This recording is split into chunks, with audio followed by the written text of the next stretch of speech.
कळत नकळत आपण भूताच्या अशा दलदलमध्ये फसतो जिथून येणं कदाचित खूप सारे अवघड असते. ही कथा काही अशीच आहे, पण कथेला ऐकण्या अगोदर चॅनलला लाईक करून सबस्क्राईब करा.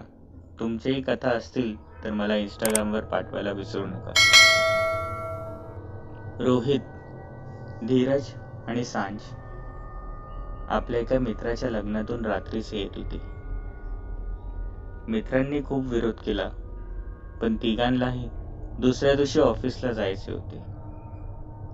साधारण रात्रीचे 10:30 ते 11च्या दरम्यान त्यांनी पुणा सोडला आणि तसेच ते हायवेवरनं मुंबईला पुन्हा येणार होते. गाडी तशीच त्यांची मंदगतीने चालत होती. तिघांनाही फार झोप आली होती, म्हणून तिघांनीही बारी बारी करून गाडी चालवण्याचे ठरवले. पण असे काही होताना दिसत नव्हते. धीरज जणू एकटाच गाडी चालवत होता. जेव्हा त्याला दुसऱ्यांना गाडी देण्याची वेळ आली तेव्हा सांज आणि रोहित तसेच झोपून होते. मनात राग आला, पण पुन्हा बोलला, जाऊ दे. साधारण अर्धा पाऊण तास झाला असेल. त्यांना 2 रस्ते दिसले. धीरजला काहीच कळाले नाही, म्हणून त्यांनी उजवीकडे घेतले. गाडी उजवीकडे घेताच पुन्हा एकदा तोच सगळीकडे सन्नाटा. आता जेमतेमच गाड्यांना दिसत होते.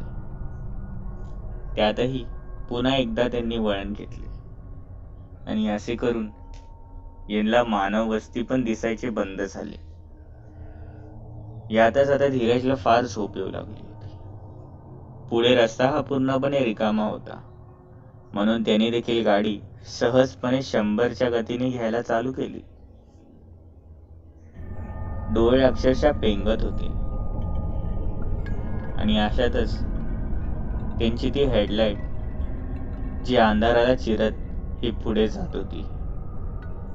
धीरज हिचे डोळे आता हलके हलके जाड होऊ लागले. गाडी 100 पासून 110 आता 120 होऊ लागली. रस्ता हा तसाच सपाट होता, पण अचानकपणे धीरजला दिसू लागले की हळूहळू करून एक काळी सावली त्यांच्या पुढे दिसत होती. धीरजने ब्रेक मारण्याचा प्रयत्न करू लागला, पण तोपर्यंत चित्र स्पष्ट झाले आणि धीरजला दिसले की त्याच्या समोर जणू एक 25 वर्षाची बाई आपल्या लहानशा मुलाला घेऊन एका सफेद साडीमध्ये तशीच उभी होती. ती धीरजकडे पाहून रडू लागली, पण आता इतक्यात फार वेळ झाला होता, कारण की ती रस्त्याच्या मधोमध उभी होती. यांच्या गाडीने म्हणजेच धीरजने त्या बाईला आणि त्या लहान मुलाला उडवून टाकले. पण त्याच क्षणी गतीही मंदावली. गाडी ही आता सैरवैर होऊ लागली आणि कळत न कळत त्याच गतीमध्ये हळूहळू करून धीरजने गाडी ही जोरात ब्रेक मारली आणि त्याचे दोन्ही मित्रमैत्रिणी उठले. उठताच क्षणी ते धीरजला बोलू लागले, अरे वेडा आहेस की काय? अशी का गाडी थांबवलीस? बघ मला लागलंय किती वगैरे. पण धीरज बोलू लागला, नाही, मी त्यांना उडवून टाकलं मी त्यांना. धीरजने झालेला सगळा प्रकार सांगितला. रोहित खाली उतरला आणि खाली उतरताच त्याने गाडीच्या आजूबाजूला पाहिले तर ना कुठल्या रक्ताचे निशाण, ना काही असे पुरावे जेणेकरून यांनी गाडीने त्याला उडवले असेल असे वाटत होते. रोहितने धीरजची समजूत काढली. वाटलीच आता रोहितने गाडी घेतली. धीरज खोटं बोलतच नव्हता हे त्याच्या डोळ्यावरनं समजत होते. धीरजची समजूत काढण्यासाठी रोहितने पुन्हा गाडी त्या मागच्या बाजूला नेली. आजूबाजूला पाहिले आणि तिकडे कोणी नव्हते. मनात समाधान देखील झाले की जशी भीती होती तसे काहीच झाले नाही आणि रोहित देखील आता गाडी चालवू लागला. धीरज त्याच विचारात होता. सांज देखील आता जागी झाली होती, पण मनात भीती असल्यामुळे रोहित बोलला, इथे कुठेतरी हॉटेल बघू. असल्यास नशिबात तर आता भूक तर लागलेलीच आहे, तर काही खाऊन घेऊ, तेवढी झोपही उडेल. एवढं म्हणताच अचानक त्यांना एक उजेड दिसू लागला. आणि त्याच क्षणी त्यांना दिसले की तिथे एक छोटीशी टपरी होती आणि एक ढाबा. तिघांनाही फार आनंद झाला. रोहितने क्षणाचाही विलंब न करता त्यांनी आपली गाडी तिकडे वळवली आणि गाडी थांबवली. त्या टपरीवर सांजला हे सिगारेट प्यायचे होते. ती तिकडे जाताच तिकडे टपरीवर कोणीच नव्हते. मनात 2 शिव्या दिल्या आणि सांज तशीच पुढे निघून गेली. त्या ढाब्यावर ते जाताच तिकडचे काही कर्मचारी यांना असे पाहू लागले जणू वर्षानुवर्ष इथे कोणी आलेच नव्हते. पण आता हळूहळू करून यांनी खायला मागवायला चालू केले. पण इकडचा तो एक कर्मचारी बोलला की आमच्या इथे फक्त मांसच भेटतो, त्या व्यतिरिक्त सध्या काहीच नाही. तिघांनी कर्मचाऱ्याकडे पाहिले तर कर्मचाऱ्याचा ते चेहरा हा असा वाटत होता की जणू जळालेला आहे आणि त्याचे ते क्रूर हास्य. असे वाटत होते की इथे येऊन चूक केलेली आहे. हे सगळे होते तरी काय असं यांना वाटले. त्यातच तो ढाबा असल्यामुळे तो कर्मचारी बोलला की जावा तिकडे त्या खाटावर बसा आणि आम्ही आणतोच काही क्षणामध्ये. हे तिघही जाऊन त्या ढाब्यावर बसले. कर्मचारी जणू आतमध्ये जेवण बनवण्यात व्यस्त झाले. त्यातच रोहित आणि सांज ही रोहितला बोलू लागली, चल ना. त्यातच रोहित बोलला, धीरज अरे हिला सिगरेट प्यायची आहे, येतोच आम्ही थोड्या वेळ. सांजच्या त्या हट्टामुळे सांज तिला त्या टपरीजवळ घेऊन गेली. त्यातच तसेही त्यांना वॉशरूमला जायचेच होते म्हणून सांज ही मागे जाऊ लागली. रोहितही तिथेच होता. इकडे धीरज तसाच बसून होता. धीरजला तेच आठवत होते की काही वेळात पूर्वी जे झालं ते खरं तर नसेल ना.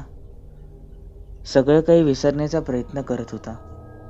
पण इकडे त्याला दिसू लागले की त्याच्याच खाटासमोर तीच बाई बसली होती आपल्या त्या 2 वर्षा मुलाला घेऊन. धीरजचे तोंड हे जणू बंद झाले. त्याच्या तोंडातून शब्द निघत नव्हता कारण की तो पाहत होता की तीच बाई त्याच्यासमोर बसलेली आहे.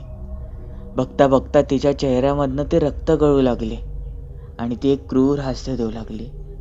ती उठली आणि धावू लागली. ती इतक्या वेगवान गतीने धावू लागली की समोरून येणाऱ्या एका ट्रकाने तिला जणू चिरडून टाकले. ते दृश्य पाहताच धीरज जोरजोरात किंचाळू लागला. पण आश्चर्याचं म्हणजे तिथे कोणीच आले नाही. पण काही क्षणात सांज तिकडे आली आणि सांज बोलली, अरे लवकर चल माझ्यावर. रोहितला त्या सगळ्यांनी पकडलंय आणि जणू ते त्याला मारणार आहेत. आणि हो, इथे मांस तर बनतं, पण ते मनुष्याच्या मांसाचं. हो, इकडे मनुष्यांचं मांस बनतं. हे कुठे फसले आहेत असे त्यांना वाटू लागले. लगताच त्याच क्षणी ते आतमध्ये गेले आणि त्यांनी पाहिले की रोहित तसाच बेशुद्ध पडला होता. आजूबाजूचे ते फ्रीज होते. त्या फ्रीजमध्ये ते पाहू लागले की तिकडे कधी कुणाचे हात पडले होते तर कधी कुणाचे पाय. त्याच क्षणी सांज बोलली की चल, इथून पळायला लागेल आपल्याला, हे सगळं भूतानी वसडलेलं आहे. धीरजला खूप राग आला. त्याने तिकडचाच एक चाकू घेतला. तो धावत बाहेर गेला आणि तिकडच्याच एका कर्मचाऱ्याला पकडले. त्याच्या चेहऱ्यावर एक क्रूर हास्य होते. त्यांनी त्या सूर्याने त्याला मारले, चिरून टाकले. पण तो कर्मचारी जणू यावेळेला एक स्मित हास्य देत होता. त्याला जणू कसलाच त्रास नव्हता. सांजने त्याला पकडले आणि तसेच ते तिला बाहेर घेऊन धावू लागले. हे दोघं तसेच धावत होते आणि पुन्हा यांच्यासमोर तीच बाई आली. तीच बाई आपल्या मुलाला घेऊन यांच्याकडे पाहत होती. धीरज बोलला, ही बघ, हीच ती बाई. आत्ताच काही क्षणापूर्वीच ही माझ्या डोळ्यासमोर मेली, तरी पुन्हा कशी आली?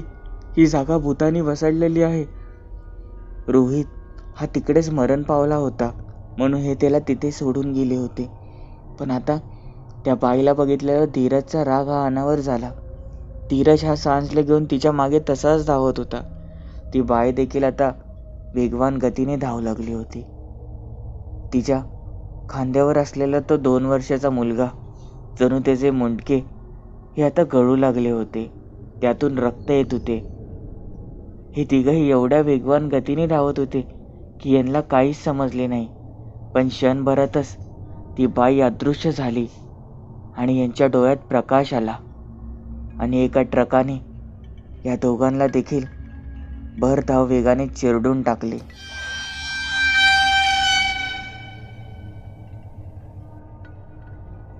काही क्षणातच धीरजला जाग आली.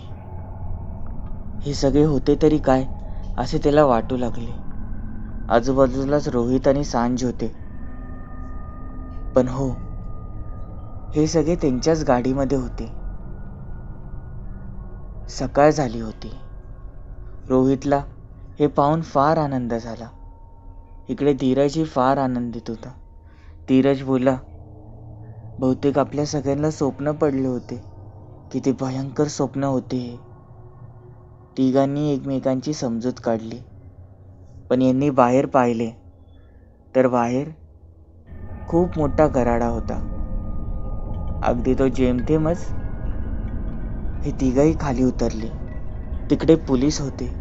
पोलिसांना झालेला सगळा प्रकार सांगितला आणि हे देखील सांगितले की त्या ढाब्यावर कोण होते याचा शोध घ्या, ती बाई देखील. पण पोलीस हा फक्त आणि फक्त गाडीमध्ये बघत होता आणि जोरजोराने ओरडत होता,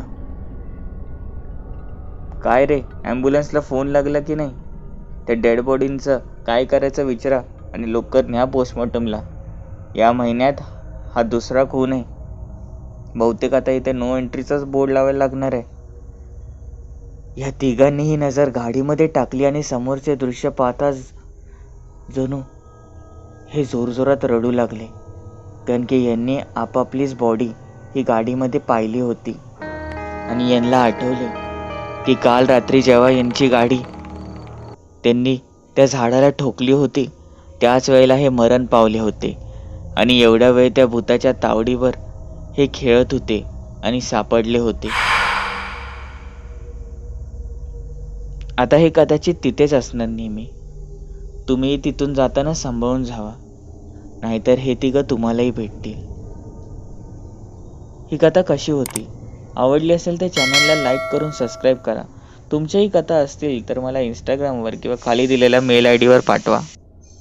भेटूया पुढील भागांमध्ये.